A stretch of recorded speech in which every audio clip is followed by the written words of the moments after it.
Nothing will crush a real estate investor's spirit like landlord stress. The difference between being successful and miserable in managing properties is education. Welcome to Landlord University, where landlords learn. Landlord University is recorded from inside the RentPrep office, where Stephen White and Jeff Pearson share the lessons learned from working with some of the most successful landlords.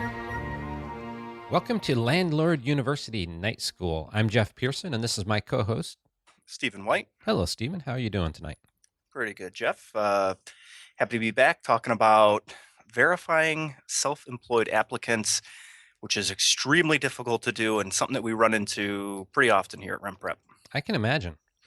Yeah, it's tough because obviously I think we're still seeing sort of this boom of people who are self-employed and trying their hand at all these different types of startups and business. The landscape has changed considerably over the past couple of years, and especially with online businesses, there's a lot more people getting into that, and so we are just seeing a pretty big increase in the amount of self-employed applicants nowadays. So it's becoming more and more common for landlords to have to figure this sort of mystery out of how to actually verify their income.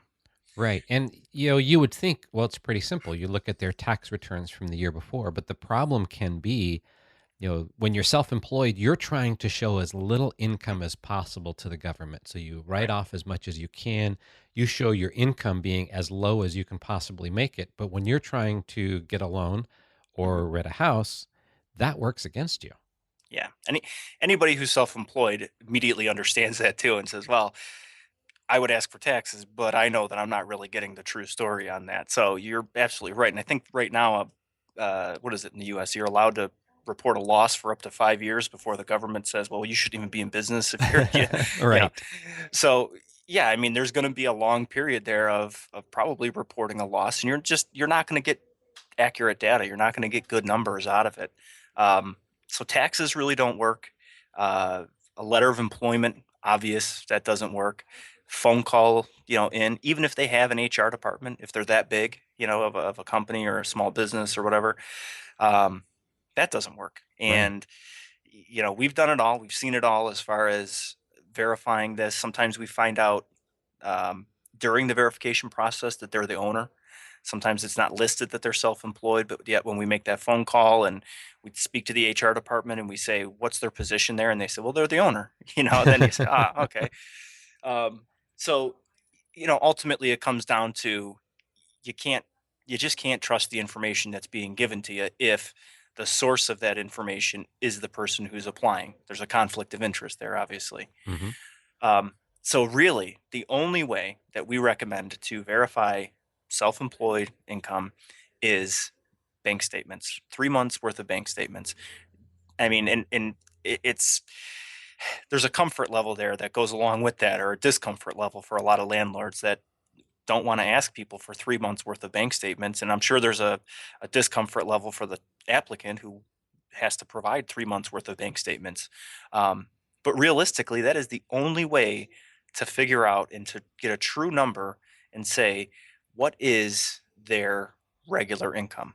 Right. What are they getting in and month out? And 3 months may not even be enough of a snapshot because realistically, I mean, in a business, and depending on what point they are in that business, you can have 3 good months and then have 12 really bad months. Hmm.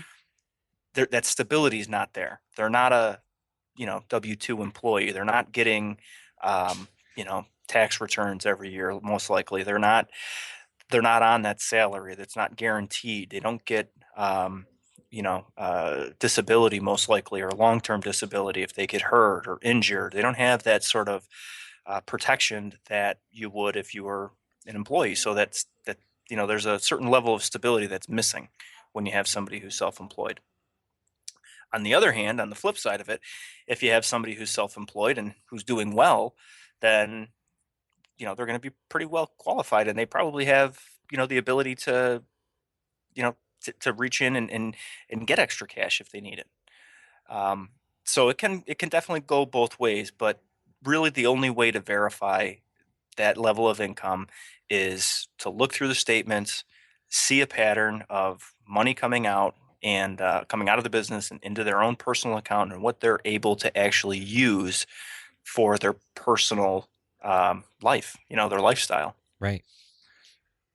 So, yeah, unfortunately, like I said, it's self-employed, and I'm self-employed myself, so I fall into this category. It's difficult from a lot of angles. If you are self-employed, you understand. It's tough when you go to a bank, and it's tough when you pretty much do anything. So I think that people who are self-employed are used to taking a little bit of a different route. So if they've been around, they're used to having to jump through the hoops of submitting bank statements and going through those processes that maybe somebody else wouldn't have to, but they're in a different category, so there's really no options. Right. And do you ever talk to the applicants about what it is they do and make some type of assessment about their business?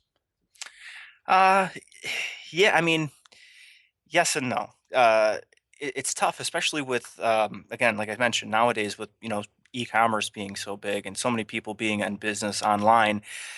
There's a really huge segment of people that just don't understand a lot of that, and so they're just not going to understand it. So I have definitely had a lot of conversations with landlords who said, what do you think? Here's what they're doing. They just started a web design company. I don't know.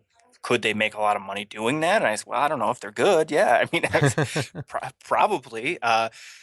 It depends. I mean, yeah, it all depends. I've seen some companies that you would think were just no brainers. There was a research company that we came across a couple of months ago. I remember with the landlord that the guy owned a research company and everything looked great. This guy had great credentials. I don't know why it mattered, but he had put down that he was a graduate of MIT, and just had like I said, just really great credentials that you would think this guy must be doing fantastic. Um, but the landlord did obtain copies of the bank statements and was concerned about the money coming in. And sure enough, there were some issues there Hmm. with income. So I don't know if you could, necessarily put your finger on any certain industry or business and say, yeah, if they're this, they're okay. If they're this, they're not. I think it just depends on that person personally, that business individually, what's happening there, how long they've been around. There's so many different variables and factors that can play into it. But at the end of the day, the bottom line is they're still self-employed. There's still that certain bit of uncertainty there. Right. And as a landlord, your job is to calculate risk. And Exactly. you know, whether that person might be the nicest person and might seem like the best go-getter, and you want to bet on them and you're really rooting for them and hope the business takes off, but you know you got to measure whether or not you're willing to join in their risk, because ultimately that's what you're doing. Right. But you also have, past history, and assuming that they've been self-employed for some period of time, if they've been paying their rent on time and paying all of their bills on time, then that's something on the plus side that you can add into all of the other things that we've talked about that you have to take into account when you're trying to decide who's going to be your next tenant. Right. Yeah, if and great point there too. And I would say if you are going to um, single any type of business or group of them out or anything like that, it's going to be the startups. Obviously, they're on the shakiest ground. Yeah. Things can change so drastically, so fast, that those are the ones you obviously want to be especially careful of. I can remember one situation pretty recently that was a younger guy. It was a web company. He was living at home, so he didn't have any prior rental history. Um, he just didn't have a lot of things going for him in the eyes of the landlord, and it was just too risky. The Hmm. landlord just said, I don't want to share in this guy's entrepreneurial endeavor. I hope he does well, but I can't base my business on him doing well either. So you had to move on to somebody that was better qualified for that particular landlord. But yeah, definitely look out for the startups. It's too shaky ground. If they have been self-employed, like you mentioned, you want to make sure that they've been self-employed a while and they have some sort of history to back up, where they've been and what kind of payers they are. Right. Makes a lot of sense. Well, thank you very much, Stephen. I think that wraps up another evening of night school. I look forward to talking with you tomorrow evening. Thanks, Jeff. Thanks for listening to Landlord University, and remember to visit rentprep.com/landlordu to see show notes and access free resources like forms and guides. And be sure to check out Jeff Pearson hosting his own hit podcast at thementorimpact.com.